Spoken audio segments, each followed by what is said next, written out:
안녕하십니까. 오늘은 요한계시록 20장 7절에 10절의 말씀으로 사탄의 패망이라는 제목으로 하나님의 말씀을 나누고자 합니다. 본 말씀은 천년이 참에 사탄이 고국에서 놓여나와서 땅의 사방 백성 곡과 마곡을 미혹하고 모아 싸움을 붙이리니 그 수가 바다의 모래 같으리라.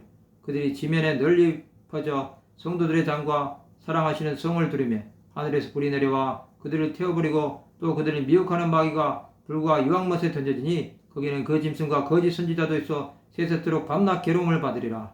이제 천년이 찼습니다. 사탄은 그옥에서 놓여 나왔습니다. 땅의 사방 백성 곡과 마곡을 미혹하고 모아 싸움을 붙이는 것입니다. 그 수가 바다의 모래 같은 것입니다. 사탄의 패망은 이렇게 가까이 온 것입니다. 그들은 지면에 널리 퍼져 성도들의 진과 사랑하시는 성을 두르며 하늘에서 불이 내려와 그들을 태워버립니다. 또 그들을 미혹하는 마귀가 불과 유황못에 던져지는 것입니다. 그들은 하나님의 뜻대로 살지 않아 심판을 받는 것입니다. 거기는 그 짐승과 거짓 선지자도 있어 세세토록 밤낮 괴로움을 받는 것입니다. 그들은 자신들이 지은 죄로 심판을 받은 것입니다. 그 죄는 하나님의 보좌에 30 정도로 죄를 지은 것입니다. 사탄은 저 그리스도를 미혹하여 수많은 영혼이 심판으로 떨어지게 할 것입니다. 그들은 사탄의 종으로 살다가 영원한 형벌이 기다리고 있는 곳으로 들어가게 됩니다. 땅의 백성들은 하나님의 뜻보다는 자신들의 생각으로 삽니다. 그들은 자신들에게 주어진 삶에 대해 책임을 지지 않습니다. 또 자기들이 생각하는 것이 맞다고 착각합니다. 세상 나라의 전쟁은 세계 3차 대전을 일으킨 만큼 엄청난 전쟁이 될 것입니다. 러시아와 우크라이나 또 이스라엘과 중동의 전쟁 등이 도화선이 되어 그 전쟁은 쉽게 멈추지 않는 것입니다.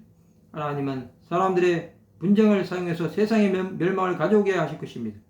우리는 그것이 세상의 종말임을 알고 깨어있어야 합니다. 우리가 이것을 도외시하고 하나님의 뜻대로 살지 않는다고 한다면 하나님의 진노가 임할 것입니다. 사탄이 아무리 하나님의 일을 방해한다고 해도 믿는 자들은 멈추지 않을 것입니다. 심판은 이렇게 맞춰지는 것입니다. 사탄이 패망할 때 둘째 사망에 들어가는 자들도 함께 멸망할 것입니다. 그들은 사탄을 따른 결과로 망하는 것입니다. 하나님을 따르지 않는 자들은 최후의 심판이 멸망의 날입니다. 그날은 사탄의 왕국인 지옥에 들어갈 자들이 정해지는 날입니다. 그 지옥은 영원한 불이 있는 곳입니다. 또 불못이 있습니다. 이 불못에 떨어질 자들로 나올 것입니다. 우리는 하나님의 손에 붙들려 있지 않으면 구원을 받을 수 없다는 사실을 깨달아야 합니다. 이 세상의 모든 것이 끝나게 될 때 우리는 하나님 앞에 가게 된다는 사실을 깨달아야 합니다. 이것을 알고 부지런히 신앙생활을 해야 합니다. 그것이 우리의 영혼의 구원을 위한 길이 될 것입니다. 말씀을 마치고자 합니다. 오직 예수의 이름을 높이고 예수를 전하다가 하나님 나라에 들어가는 하나님의 백성들이 되시기를 주님의 이름으로 축원합니다.